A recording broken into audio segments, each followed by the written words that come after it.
ఏంటి ఫ్రైడ్ రైసా అని ఎంత సింపుల్గా అంటామో అంతే సింపుల్గా ఫ్రైడ్ రైస్ని చేసుకోవచ్చండి.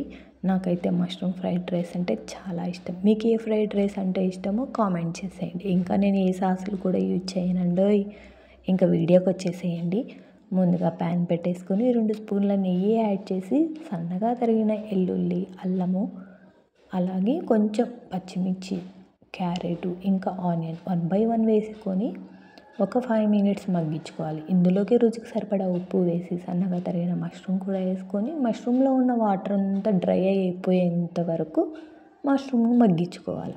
ఇవన్నీ మగ్గిపోయాక ఇందులోకి కొంచెం జీలకర్ర పొడి, ధనియాల పొడి, గరం మసాలా కూడా వేసేసుకోవాలి. మనకి ఫ్రైడ్ రైస్కి వచ్చేసి ఎప్పుడు కూడా చల్లార్చిన రైస్నే యూజ్ చేయాలి. వేడి వేడి రైస్ వేస్తే ఫ్రైడ్ రైస్ అంత బాగోదు. రైస్ యాడ్ చేసుకొని మసాలాలన్నీ బాగా పట్టేలా కలుపుకొని సర్వ్ చేసుకుంటే చాలా బాగుంటుంది.